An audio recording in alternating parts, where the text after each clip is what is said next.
I'm gonna offer a choice. Do you want an empty life or a meaningful death?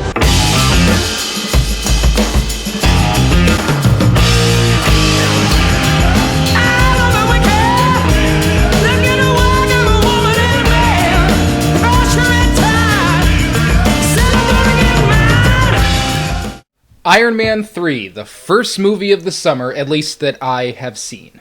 I am going to attempt to review as many of the summer films as I can. I'm going to try and review all of them with one or two exceptions, but this actually turned out to be the first one that I got the opportunity to go and watch.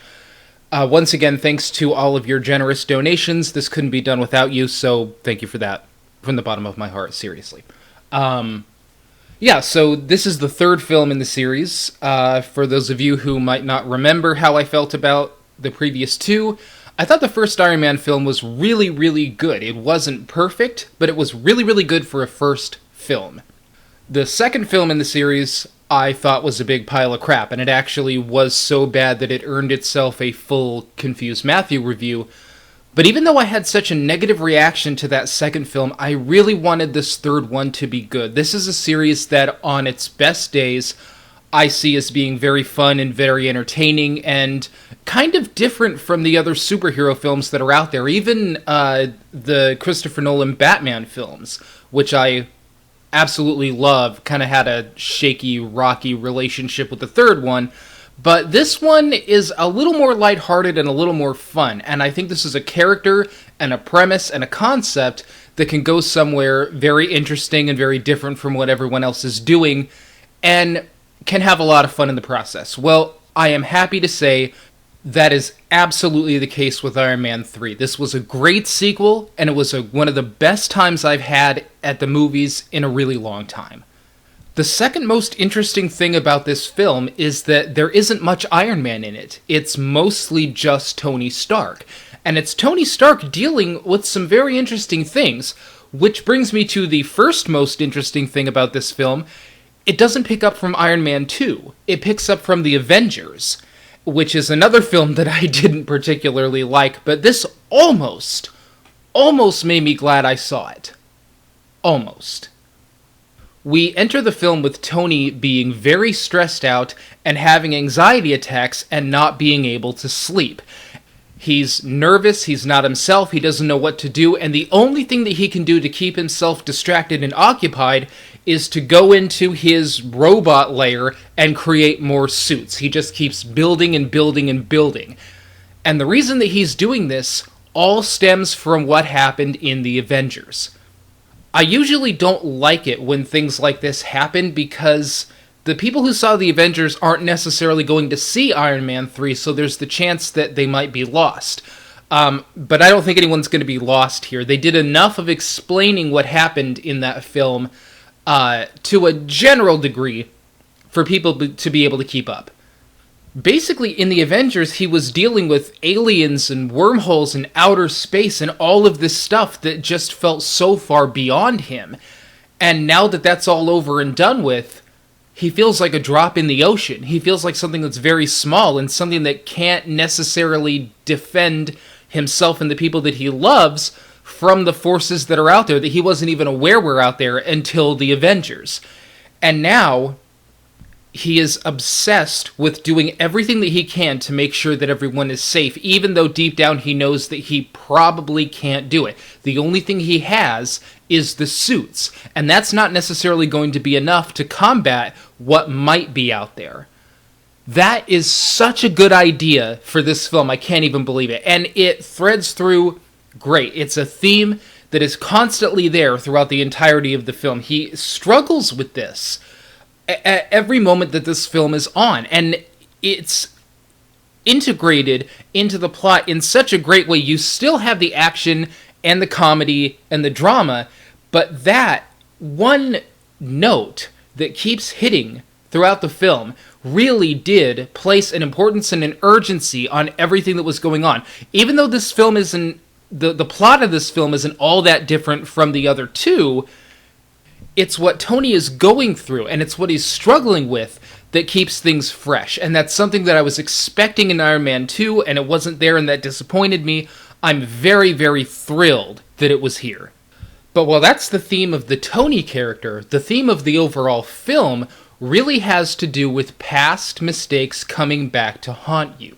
We actually start in 1999 in a flashback where Tony is basically acting like old Tony. He's kind of a jerk, he's kind of a philanderer, he's not really taking people seriously, he's giving them the blow-off, and it's all about how irresponsible past decisions later evolve into dire consequences.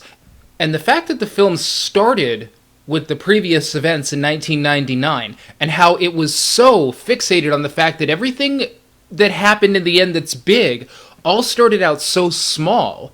It was a very good way to open the film, and it was a very good way to end the film. The pace and the escalation builds very, very well. So obviously with a film like this, you need a villain, and this one comes in the form of the Mandarin. He's a terrorist who nobody knows who he is or where he is, and we don't see the Mandarin for about 90% of this film, at least not in any appreciable way, certainly not in person. Everything we know comes from the speeches that he's making on television that are being broadcast, and the actual protagonist has no interaction with this guy, at least personally, for a good majority of this film. Now, that sounds like a very simplistic threat and antagonist, but without spoiling anything, it's actually a lot more complicated than it sounds, and you really just have to see the film yourself to understand what I'm talking about. But the way that the film plays with that expectation of what this villain is supposed to be, and the way that it plays with both how we broadcast threats, how we view threats from the point of view of media, and even just the overall marketing of a war, was very well done. I have to say that, as I said, there are going to be no spoilers in this review. There is a thing about the Mandarin, and people who have seen the film know what I'm talking about. There is a thing about the Mandarin that I actually thought was very easy to figure out, and I think as the film was going on, I sort of caught on a little bit earlier than I was supposed to, but even if you guess it right at the beginning, it's not going to matter because the reveal is still really, really good. There's kind of a point that they're making with that, and I thought that it was very well done. But that's really what I appreciated about this film, and it's something that I was hoping was going to be there in Iron Man 2, is that they do establish themes, and they follow through on them as the film goes on, and they actually affect Tony, and they actually affect the people around Tony.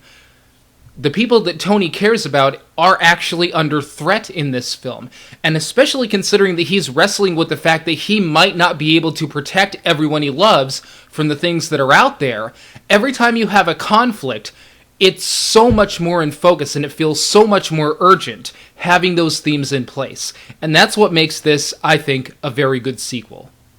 Now, with regard to the entertainment aspect of this film, wow, this film is a romp. I think I probably had more fun watching this than even the first Iron Man, because it is so unique in its action. Unique relative to the series, of course. The other two Iron Man films may have had moments that were thrilling, but it was all under this one static logic of the way the suits work, which is, you put the suit on, you fight, you take the suit off. No, here, what they do with the suits is so interesting and just so much fun. I was captivated every single time they were used. It's not just, you have the suit on, you fight, you don't have the suit on, you don't fight. Here, the suits do all kinds of things. He's fighting with some of the suit on. He's fighting with just a glove and a foot. He's hopping in and out of them. He can eject. Those things are coming apart and flying all over the place and fighting on their own. It is such an entertaining experience to watch that. And particularly with the way that this film has its finale, with all the suits coming at you and doing so many dynamic things, it really is a cinematic thrill that I haven't felt in a long time watching a film. As far as the entertainment value of this film is concerned, it really is a hell of a lot of fun. It's always a joy to see the Iron Man suits and to see them do what they do, but the way that they used them in this film really kept things dynamic and interesting, and above all, it keeps things fresh. I think if you like this series anyway, you're really going to love this film. I think that the entertainment aspect is definitely thrilling enough to keep you entertained, and I think the mystery plot surrounding the Mandarin is definitely enough to keep you interested. If I had a couple of complaints, and I really hate doing this, but I do have to cover all areas, things tend to slow down just a little bit towards the middle. And there is a kid in this film, I can't even remember his name, but there's a character in this film who's a kid. I liked the interactions between he and Tony, and I thought that that character was really cool and interesting. I suppose there are a couple of different ways they could go with that if they decide to bring him back in another film. But the kid came out of nowhere. I mean, there's that aspect of that film absolutely came out of nowhere. And while a lot of the scenes between those two characters worked, I had no idea where the kid character was coming from. He seemed to be way too accepting of this, and Tony just kind of seemed way too, what the hell, I guess I'll bring a kid into this. It's not really a problem, but if there was a weak part of this film, I guess that would be it. It's not going to matter if you decide to see this, because the film is definitely a very good sequel. I actually think that this is a better third film relative to this film series than The Dark Knight Rises was relative to its film series. Everything is here to make a great Iron Man sequel. You have the comedy mixed with the drama, mixed with the action, all integrated very, very well. It isn't fragmented like it was in Iron Man 2. You have a really interesting mystery plot. You've got great characters, great humor, and above all, action scenes that really just blow the roof off of the theater. I think this is an excellent sequel. I think that this is definitely one to see on the big screen if you can. And I think that whether or not you liked Iron Man 2, I think you're going to have a good time seeing this. I'm going to do something that I've never done before with regard to these summer movie reviews, just for fun and just to keep things different. I've never done rating systems before, but I'm going to rate these on a scale from 1 to 10. The reasons for that are perfectly arbitrary. It's just something that my brother and I use as a scale to judge films on our own time, and I figure what the hell. By the time the film was over, I was hovering somewhere between a 7 and an 8. But here's the thing. With Iron Man 2, they made a bad sequel. And I think that over time they realized that they made a bad sequel. And when you make a bad sequel, you can't take it back. The only thing you can do is do a better job next time. And they did. So I'm going to go ahead and give this an 8 because I really appreciate the effort. So there's my review. I absolutely recommend this film up and down the line. I had a great time. I thought it was a great sequel, and I can't wait to see it again. So there's my first review of the summer. Once again, thank you to all who donated. You are making this possible. If you would like to make a generous donation, there is a donate button on the website at confusedmatthew.com. And once again, you have my thanks. Next up will be a review of The Great Gatsby, which is an adaptation from my favorite writer-director Baz Luhrmann. I'm really looking forward to that one. And following that will be a review of Star Trek Into Darkness. Stay tuned.